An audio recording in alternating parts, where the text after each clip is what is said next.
आज हम विज्ञान भारती कक्षा 6 जीवों में अनुकूलन के अभ्यास प्रश्नों को हल करेंगे। पहला प्रश्न है, सही विकल्प छांटकर अपनी अभ्यास पुस्तिका में लिखिए। मेढक रहता है स्थल पर, जल में, जल तथा स्थल दोनों जगह पर और वायु में। तो मेढक एक उभयचर जीव है जो जल तथा स्थल दोनों जगह पर रहता है। तो इसका जो तीसरा विकल्प है वो सही हो जाएगा।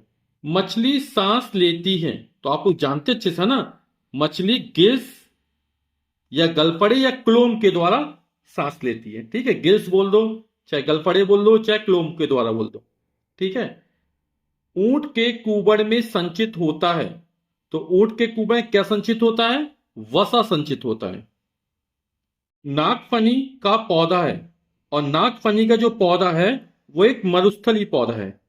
जलीय वातावरण में पाए जाने वाला पौधा है। तो आप लोग समझ गए, सिंघाड़े बहुत खाते हैं ना। सिंघाड़ा कैसा है? जलीय वातावरण में पाया जाने वाला पौधा है। प्रश्न संख्या 2 है, रिक्त स्थानों की पूर्ति कीजिए। का नंबर है, मेढक पानी में श्वसन द्वारा करता है। तो मेढक पानी में श्वसन किसके द्वारा करता है? त्वचा के द्वारा करता है। नागफनी एक वातावरण का पौधा है। अभी आया था नागफनी, है ना। कैसा पौधा है? मरुस्थली वातावरण का पौधा है।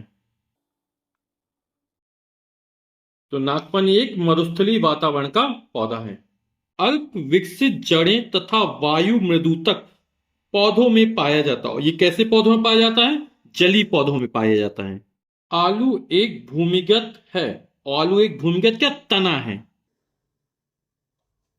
पक्षियों की हड्डियां होती हैं, और पक्षियों की हड्डियां कैसी होती? खोखली होती हैं। प्रश्न संख्या 3 है, निम्नलिखित कथनों में सही कथन के आगे सही तथा गलत के आगे गलत का चिन्ह लगाइए।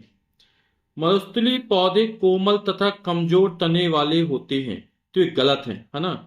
पक्षियों की हड्डी खोखली तथा वायु से भरी होती, बिल्कुल सही है ये, तभी ये उड़ने में सहायक होते हैं।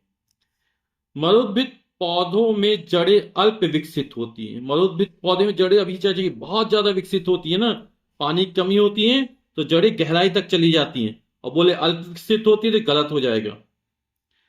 शरीर पर घने तथा लंबे बाल और त्वचा के नीचे वसा की मोटी परत ठंडे प्रदेशों में रहने वाले जंतुओं में वातावरण से अनुकूलन करने में सहायक होते हैं। यह कथन बिल्कुल सही है। प्रश्न संख्या 4, सही जोड़ों का मिलान कीजिए। वायु कोष, और वायु कोष किसमें पाए जाते हैं? पक्षियों में पाए जाते हैं। फिर सल्क, और सल्क किसमें पाया? जलीय मछली में पाए जाते हैं ना। मेढक, मेढक में पादजाल पाया जाता है जो तैरने में सहायता करता है। उपचर्म की परत जलकुंभ में पाई जाती है, जलीय पौधों में पाई जाती है। और चिड़िया में पंख होते हैं जो उड़ने में सहायक होते हैं। प्रश्न संख्या 5 है, अनुकूलन किसे कहते हैं? मरुस्थली जीवों में अनुकूलन को संक्षेप में स्पष्ट कीजिए। तो उत्तर हो जाएगा, अनुकूलन की परिभाषा है आकृति, आकार, रंग रूप, संरचना तथा आवास संबंधी लक्षणों में ऐसा परिवर्तन जो सजीव को विशेष पर्यावरण में सफलतापूर्वक जीवित रहने में सहायक होता है, अनुकूलन कहलाता है। अब मरुस्थली जीवों में अनुकूलन, तो जीव जंतुओं में और पौधों में दोनों में अनुकूलन की चर्चा करेंगे। तो जंतुओं में जल संचय करने की क्षमता होती है, त्वचा खुरदरी होती है यानी खुरदरी त्वचा है, शरीर पर अधिक बाल होते हैं, लंबे पैर तथा गद्देदार तलवे होते हैं जो इनको मरुस्थली वातावरण में रहने के प्रति अनुकूलित करते हैं। और पौधों की क्या विशेषता होती है? पौधों का तना मांसल होता है, चपटा होता है, हरा एवं स्पंजी होता है। जड़ तंत्र अत्यधिक फैला हुआ होता है ना। जड़ें गहराई तक जाती हैं पानी की तलाश में, है ना, क्योंकि मरुस्थलीय स्थानों में पानी क्या होती है? कमी होती है। पत्तियां मांसल या कांटों या सल्कों के रूप में होती हैं, और पत्तियों में रंध्र गड्ढों में धसे होते हैं। अगला प्रश्न है, जलीय जीवों में अनुकूलन की विशेषताओं को संक्षेप में लिखिए। तो जलीय जीवों में अनुकूलन, पहले जंतुओं पर चर्चा करते हैं। शरीर पर जलरोधी शल्क पाए जाते हैं। शरीर धारा रेखित तथा चपटे पखवाला होता है। श्वसन के लिए विशेष रचनाएं जैसे क्लोम या गिल्स होते हैं। गर्दन का अभाव होता है, यानी गर्दन नहीं पाई जाती है। आंखों पर निमेषक पटल पाए जाते हैं। और पौधे में क्या विशेषता होती है? जलीय पौधों का शरीर कोमल तथा कमजोर होता है। पत्तियां पतली, कटी-फटी अथवा तैरने की अवस्था में होती हैं। पत्तियों में प्राय रंध्रों का अभाव होता है। जड़ तंत्र अल्प विकसित होता है। तना, पर्णवेन तथा पत्तियों में अधिक वायुकोश होता है। पौधे स्पंजी व हल्के एवं इनके सभी भागों में जलरोधी मोम या उपचन की परत पाई जाती है। तो अगला प्रश्न है, उभयचर जीवों में अनुकूलन को संक्षेप में उदाहरण सहित बताइए। उदाहरण सहित बताना है। तो उभयचर जीव, मेढक की चर्चा कर रहे हैं। उभयचर जीव जैसे मेढक के पश्चपात के 5 जाल जल में तैरने में तथा लंबी मांसपेशियां भूमि पर कूदने में सहायता करते हैं। इसके अतिरिक्त यह जल में त्वचा द्वारा तथा स्थल यानी भूमि पर फेफड़े द्वारा श्वसन करता है। अगला प्रश्न है, वायवीय जंतुओं में अनुकूलन का संक्षेप में वर्णन कीजिए।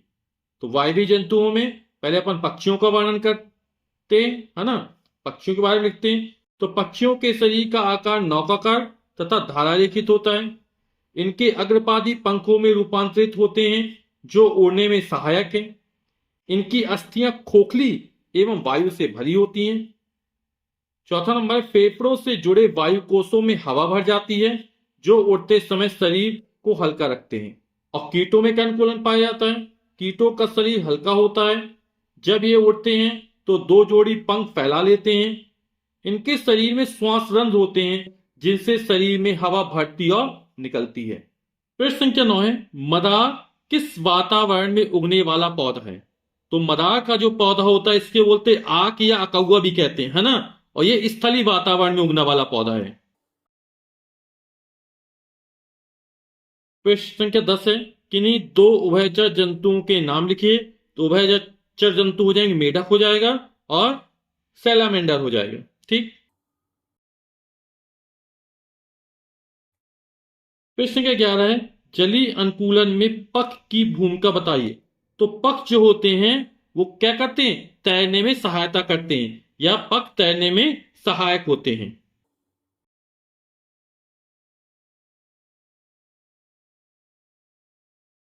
प्रश्न के 12 है, अपने आसपास भ्रमण करके जलीय, स्थलीय व वायवीय पक्षियों एवं पौधों के नाम लिखिए। तो यहाँ पे पक्षियों के जंतु एवं पौधों के नाम लिखते हैं। ठीक है। तो जलीय जंतु है मछली, मेढक, कछुआ, केकड़ा। जलीय पौधे में आ जाएगा सिंघाड़ा, हाइड्रा, कुमुदनी, जलकुंभी। स्थलीय जंतु में आएगा गाय, बकरी, कुत्ता, बिल्ली। और पौधों में आएगा नीम, आम, अमरूद, पीपल। वायवीय जंतु में आएगा जो हवा में उड़ते हैं तोता, कबूतर, मधुमक्खी और तितली, है ना, वायवीय पौधे। अगला प्रश्न है, मरुस्थलीय अनुकूलन के लिए ऊंट में किस प्रकार की विशेषता पाई जाती है? तो मरुस्थलीय अनुकूलन के लिए ऊंट में जल संचय करने की क्षमता होती है, खुरदरी त्वचा, अधिक बाल, लंबे पैर तथा गद्देदार तलवे होते हैं। ऊंट के कुबर में वसा जमा होती है जो ऊर्जा स्रोत होने के साथ साथ शरीर के तापमान को भी नियंत्रित करने में क्या करती है? मदद करती है। अगला प्रश्न है, पक्षियों में उड़ने के लिए अनुकूलन किन विशेषताओं के कारण होता है? तो अभी हमने वायवीय जंतुओं में पक्षियों की चर्चा की थी, वही वाले अनुकूलन फिर से लिख देते हैं। पक्षियों के शरीर का आकार नौकाकार तथा धारारेखित होता है। इनके अग्रपादी पंखों में रूपांतरित होते हैं जो उड़ने में सहायक हैं। इनकी अस्थियां खोखली एवं वायु से भरी होती हैं। फेफड़ों से जुड़े वायु कोषों में हवा भर जाती है जो उड़ते समय शरीर को हल्का रखते हैं।